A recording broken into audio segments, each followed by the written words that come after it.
Video کو like کر کے آگے شیئر ضرور کر دینا۔ آیا یہ اور بات ہے کہ ان کو ہماری طرح موت نہیں آئی، انبیاء کو بھی اجل آنی ہے مگر ایسی کہ فقط آنی ہے، پھر وہی موت کے بعد ان کی حیات مثل سابق وہی جسمانی ہے۔ میرے بھائیوں، جب خدا کے محبوب دنیا سے ظاہری طور پہ تشریف لے گئے، ہمیں نہیں مرنا، ہمیں دنیا سے نہیں جانا، نیک بھی گئے، بد بھی گئے، دوست بھی گئے، دشمن بھی گئے، ہے کوئی دنیا میں رہنے والا؟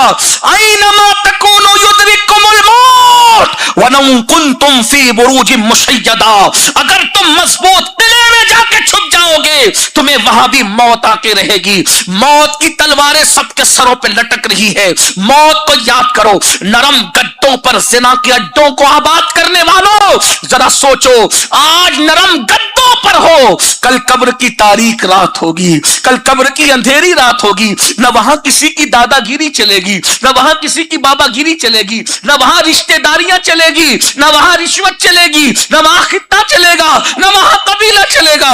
قرآن میں یہ کہہ کے کہ ہم نوح کے بیٹے کو جہنم میں ڈالیں گے، ہماری غلط فہمی دور کر دی گئی کہ جب نبی کا بیٹا جہنم میں جا سکتا ہے اپنے کرتوت کی وجہ سے، تو امین القادری تو کس کھیت کی مولی ہے؟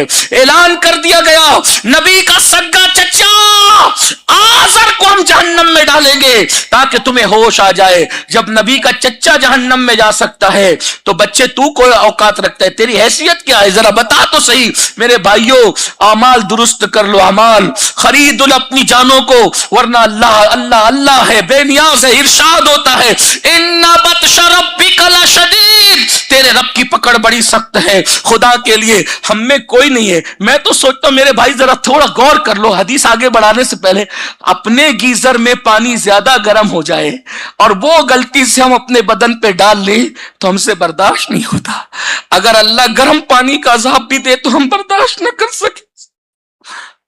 دنیا کا ہمارا خریدا ہوا گیزر، ہم اس کے گرم پانی کو برداشت نہیں کر سکتے، ہم مچھر مکھی کا ڈنک برداشت نہیں کرتے، اور ہماری طبیعت تو اتنی نازک ہے ہم تو کسی کی ترچھی نظر بھی برداشت نہ کر سکیں۔ سوچے تو صحیح نا، اگر کوئی ڈانٹ دے تو موت کی طرح ہو جائے کسی کی ڈانٹ، سوچے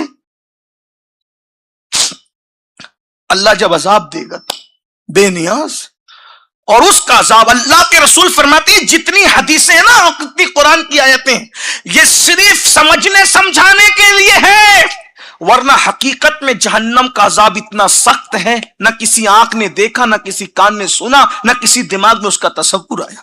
رحم کر لو۔ لوگ کہتے ہیں مسلمان خود غرض ہے، میں دعا کرتا ہوں اللہ کرے تم خود غرض ہو جاؤ، کیونکہ خود غرض کس کو کہتے ہیں؟ جو اپنا سوچے دوسرے کا نہ سوچے۔ میں نے کہا اپنا ہی سوچ لو بھائی، قبر میں جانے کے بعد کیا ہوگا؟ جہنم میں پورا اٹھا کے جس کو کیا بنے گا؟ لوگ کتنے بے باک ہیں نا، اللہ کے رسول کی بات پہ یقین نہیں، پھر تم کیسے مسلمان ہو؟ اور اگر یقین ہے مجھے صرف اتنا بتا دو کہ اگر جلسے کا مقرر کہے کہ جب تیرے گھر میں آگ لگ گئی تو تم اٹھ کے فوراً بھاگ جاؤ گے، ہے نا؟ یہاں سکون سے بیٹھ پاؤ گے؟ مقرر کی بات پہ اتنا یقین ہے کہ اس کا جملہ سن کر حادثے کا تمہارا چین، تمہاری نیند، تمہارا سکون، تمہارا قرار سب کچھ اٹھ جائے گا۔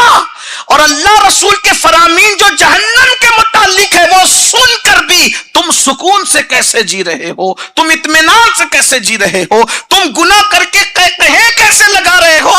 یہ شیطان کا کتنا بڑا فریب ہے۔ اللہ کے رسول علیہ السلام کے فرمان کا مفہوم ہے جو ہنستے ہنستے گناہ کریں گے اللہ ان کو روتے روتے جہنم میں داخل کرے، رلا رلا کر جہنم میں داخل کرے گا۔ اس وقت پچھتانا کام نہیں آئے گا، نہیں آئے گا پچھتانا کام۔ رونا ہے رو لو، آنسو بہانا ہے بہا لو، توبہ کرنا ہے کر لو، پلٹنا ہے پلٹ لو۔ تو جلدی جلدی روایت پڑھ رہا ہوں۔ میرے اور تمہارے رسول سچے رسول فرماتے ہیں زانیوں کے چہرے پہ جہنم کی آگ رکھ کر اس کو بھڑکایا جائے گا، پھر فرمایا کہ وہ اپنی بدبودار شرمگاہوں کی وجہ سے، یعنی زانیوں کی شرمگاہوں سے اتنی بدبو آئے گی کہ پورا میدان محشر ان کو پہچان لے گا، یعنی محشر میں سب اس کو جانیں گے کہ یہ زانی ہے۔ بولیے کتنی ذلت ہوگی۔